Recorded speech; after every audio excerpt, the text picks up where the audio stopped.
This is from the new issue of Harper's Magazine by Christine Smallwood, who does books for the magazine, reviews. And the title is Does Fiction Matter in a Post-Fact Age? And it is discussing the book The Hatred of Literature by William Marx, translated by Nicolas Elliott. It's Harvard University Press. So this is Christine Smallwood. Literature, William Marx informs us, is a, quote, source of scandal, close quote. It is good that someone thinks so. Literature is more often a source of boredom, pretension, dashed hopes, missed marks, and mediocrity, not to mention softer, homier pleasures, such as comfort, escape, and amusement. But Marx, a professor of comparative literature at Université Paris-Nanterre, has a taste for the grand and dangereux.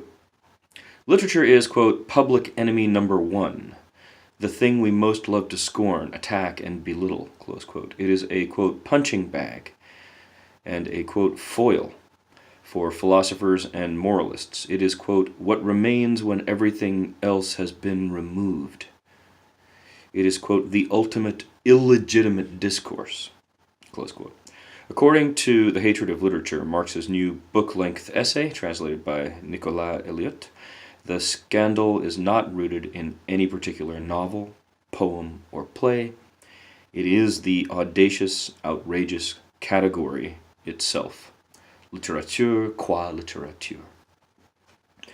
Marx is an omnivorous, cultivated reader. Skipping from ancient Athens to 18th century France to the contemporary American university, he identifies 4 trials that have turned the prosecutorial energies on literature, those of authority, truth, morality, and society. He is not concerned with actual trials, such as the prosecution of Lady Chatterley's lover, or detailed case studies, such as the fatwa against Salman Rushdie. His brief is general, and his interest, to use the academic term, discursive. Quote, what could possibly allow us to group together 3,000 years of poetry, fiction, and theater, Homer and Beckett, Aeschylus and Bolaño, Dante and Mishima? Close quote. The answer is anti-literature, a varicolored, shape-shifting force, the proverbial hammer in search of a nail.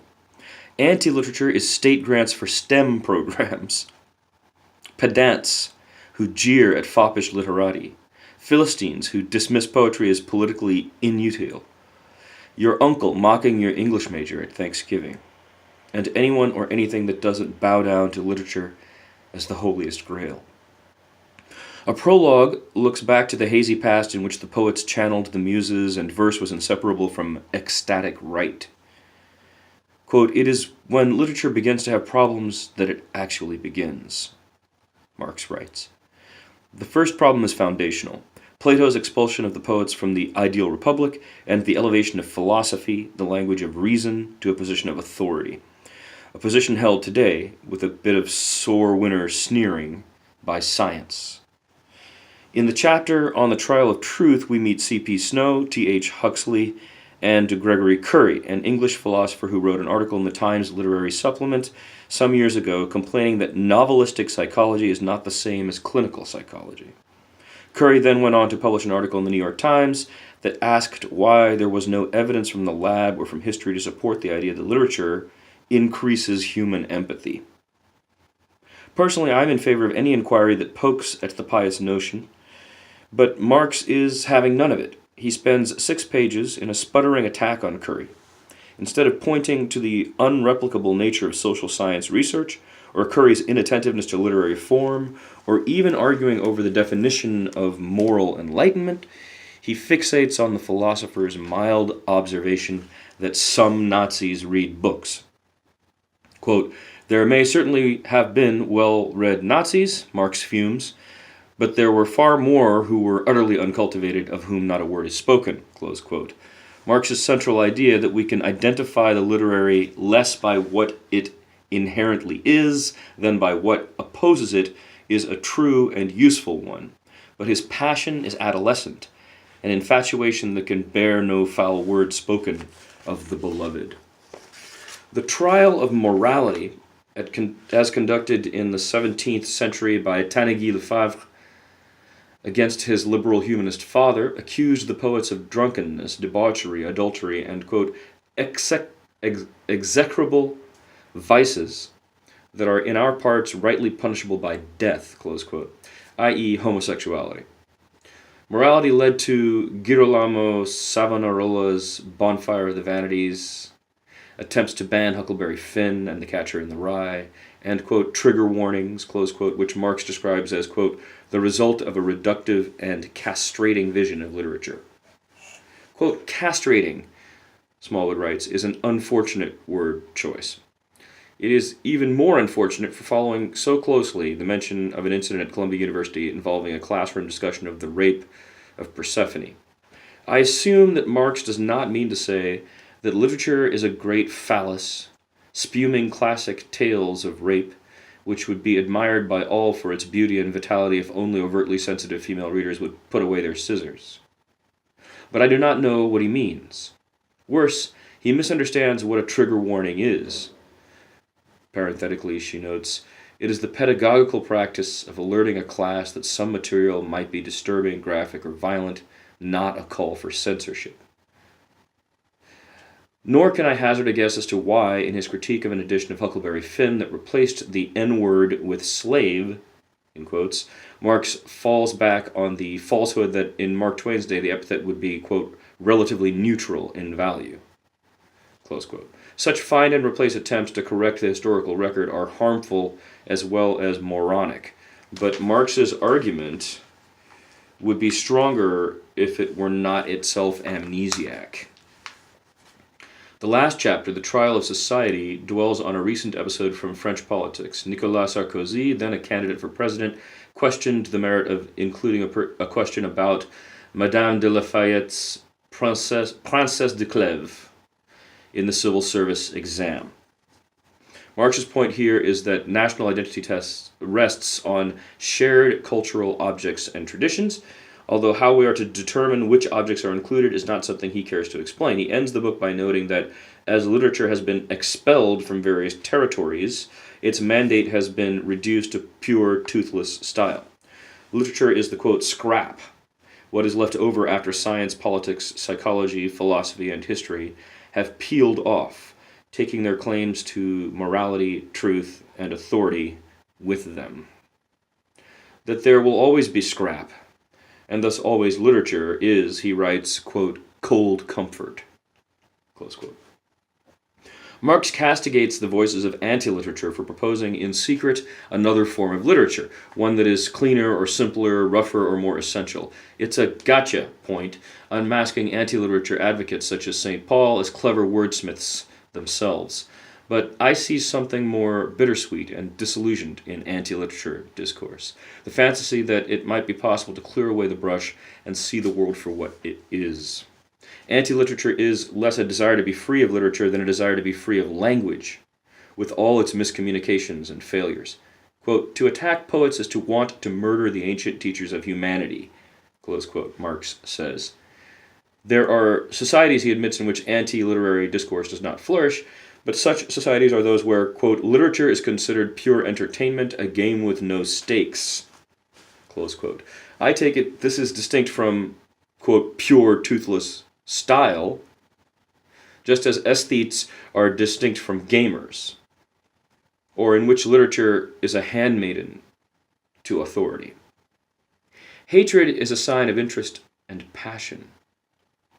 As William Hazlitt wrote, quote, nature seems, the more we look into it, made up of antipathies. Without something to hate, we should lose the very spring of thought and action, close quote. On the one hand, literature has been clipped and diminished to pure ornament. On the other, it still attracts negative attention, so clearly it still matters. Marx concludes that the worst fate that can befall literature is indifference. Marx talks a great deal about our society, and it is not clear whether he means France, where he lives and teaches, or also America and England, or the West in general. Whatever it is, he contends that society is riven by the hatred of literature, and yet, in another breath, he imagines that we already live in this dystopian world, in which literature is an idle pastime. Plato has won. Ours is, and this is from Marx's text, a society whose members only ever open a book to experience the purely gratuitous pleasures of the imagination, a world in which literature has lost nearly all power and authority and has become an empty shell, merely used to pass the time by a shrinking class, increasingly monopolized by many other distractions. Smallwood then continues, I am not aware of a time after the rise of mass literacy when reading did not compete with other forms of leisure, dance halls, theater, and religious revivals, plus cinema, art galleries, and more recently video games. It may feel as though we read less now than we did before the advent of smartphones and social media, but statistics do not bear that out. In January of last year, Gallup found that Americans were consuming books at roughly the same rates as in 2002. But why is this feeling so prevalent? Or better, who feels this way? Surely the readers and writers engaged in passionate disputes over the politics of representation and cultural appropriation, the very disputes Marx accuses of withdrawing from literature its, quote, right to shock, provoke, and make people uncomfortable, close quote, do not agree that literature is an empty diversion and that the imagination's pleasures are gratuitous. If literature is a game with no stakes, it is that only for the most powerful and privileged members of our society. I am thinking, Smallwood writes, in particular of the parcel of real estate at 1600 Pennsylvania Avenue, where a former reality TV star, an insomniac with the attention span of a fruit fly and a fetish for cable news, paces the West Wing in his bathrobe tweeting. Last year, BuzzFeed published a humor column that imagined Donald Trump's reviews of classic works, including Ulysses and Wuthering Heights. Quote, worthless gentleman Heathcliff has nasty manners and sees ghosts in his room. Not the sort of person you want as a landlord. Sad. Close quote. Of course, Trump, who denounces the failing liberal media with regularity, quote, is the enemy of the American people, close quote, would never waste his breath or tire his thumbs on a novel. His indifference to literature is but one aspect of a larger indifference to reading. Trump asks that reports and intelligence briefings be summarized or delivered orally and loses interest if his own name is not mentioned. His threats to defund the National Endowment for the Arts and the National Endowment for the Humanities were rooted in callousness that might be monstrous but was not animated by the specificity of real hatred. Just before the inauguration, when asked what he was reading, he gestured across his office, "You can see some of them over there. You can see some of them right over there." Close quote. They were not worth naming. What does it mean to discuss the hatred of literature in the age of Trump? What role could literature, which is, according to Marx's terms, fictional, possibly play in a national life dominated by a man who is as vacuous as he is brutish? Nowadays, it isn't literature but science that is hated. The torch of authority is bandied about by the consumers of belief-based, self-selecting fake news. In such a moment, one might reasonably propose defenses of literature ought to take a back seat to the more pressing aim of establishing consensus around issues such as climate change and the myth of voter fraud. She has the myth of in parentheses there. Climate change and voter fraud. Under the Trump presidency, it is easy to become entirely preoccupied with the headlines, which unspool at the breakneck pace of social media. The mood is one of constant emergency, which may be marginally better than the total cynicism that threatens to take its place, but is hardly sustainable. If literature has a role to play in this moment, that role will have, I think, something to do with breaking away, with maintaining an inner life. Trump himself has no inner life. He is all externality, all surface, isolated but never alone with himself. His absence of interiority is frightening. How else to read the recent celebration of George W. Bush's paintings, then, as a displacement of that fear of Trump's externality, and of our collective longing for a leader who has, if not an intellectual passion, then at least a hobby? We know that Bush is no less a war criminal for his interest in color theory, but his paintings remind us that he has the capacity for aesthetic feeling that forms, to some extent, the basis of common life. In the Trump era, what matters about literature is not its opposition to other discourses or the shiver of scandal attached to it, but the prosaic and everyday activity of reading, which demands withdrawal and inwardness. Unlike watching a movie or visiting an art gallery, reading a book is a solitary pursuit, conducted in the private space of the mind. Historically, in the West, the interior act of reading has been associated with groups confined, as the scholar Leah Price has written, in, quote, interior spaces, prisoners, children, housewives, close quote. If reading is not always an act of liberation, it is at least an act of self-definition. It is an experience of solitude in which we become unavailable to those immediately around us. Even when we read to someone else, usually a lover or a child, or have them read to us, the effect is to be pulled together into an orbit defined by the book. In reading, we make a public space into something private, and find a way to be private in public. In The Hatred of Literature, Marx lays down rules for reading. Literature, quote, demands distance, a critical gaze, and hermeneutical perspective, close quote. Hermeneutical perspective, Smallwood writes, the awareness that history informs meaning. Any good teacher would encourage it. Critical gaze sounds good, if it means the ability to support an idea with evidence. For Marx, however, it seems to mean an appropriately disembodied reaction to a text, like distance. It's related to his suspicion of the easily triggered college student who can't separate her life experience from the material presented in class. There's much to critique in the cult of experience, which makes identity the ground of all knowledge, but the best critique, rather than reinstating the ideals of disinterestedness, would think about what it means to have a point of view. Reading well requires the ability to absorb what is being said, to listen carefully and generously before responding. That temporary bracketing of self or distance alternates with intimacy, a close, subjective engagement. Marx is overly suspicious of closeness and not especially interested in the experience of reading. He imagined literature as a prize to be defended or won rather than an activity you do at home. In Marx's demand for distance, there is another unacknowledged desire for a reading free of readers. It is convenient for him to dump on naive readers who, quote, wholly blindly identify, close quote, with books. It means he is spared the trouble of thinking about the ways that all critical gazes, even his own, are informed by disposition, temperament, life, experience, situation, in a word, biography.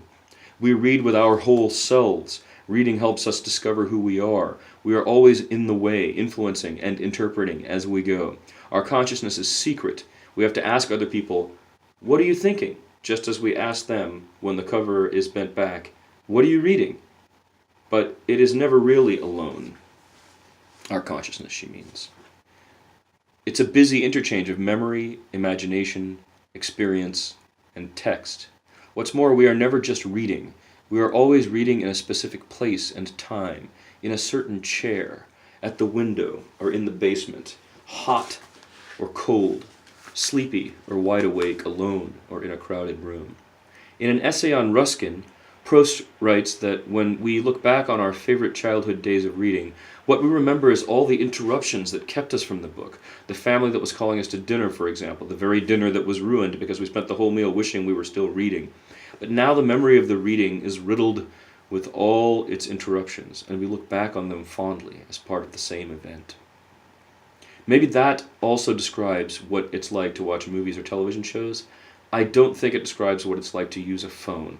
But it could be that in 10 or 20 years I will look back fondly on these nights on the couch where I panic over the headlines compulsively like photos on Instagram, check my email, and return to the headlines on the great hamster wheel of contemporary enervation. Is this reading? Will I recall the interruptions that wrench me away from the latest political disaster with fond nostalgia? The cries of the baby intermingled with tweets about sexual harassment and rising sea levels? What I know is that on the nights when I force myself to open a book, I feel like a person, an individual, engaged in an activity, at once secret and communal, rather than a receptacle of mass information. I'm going to read that again. What I know is that on the nights when I force myself to open a book, I feel like a person, an individual engaged in an activity at once secret and communal, rather than a receptacle of mass information. In the essay, quote, Perchance to Dream, first published in this magazine in 1996, Jonathan Franzen quoted a letter he had received from Don DeLillo. Quote, If serious reading dwindles to near nothingness, DeLillo wrote, It will probably mean that the thing we're talking about when we use the word identity has reached an end. Privacy, that's the end of the DeLillo quote. If serious reading dwindles to near nothingness, it will probably mean that the thing we're talking about when we use the word identity has reached an end. And then Smallwood continues, privacy, personhood, reading, and thinking are all wrapped up together. About this, Marx is right. A future without literature would be a future without scandal. How could there be scandal if everything were already exhibited and known? In such a world, we would have followed Trump so closely as to become him. Millions of mini Trumps issuing our declarations into the void. Sad! It would be flattering ourselves too much to say that reading is an act of resistance. But in these times, it may be the only way to stay sane. Christine Smallwood. Current issue of the Harper's magazine. Please do subscribe.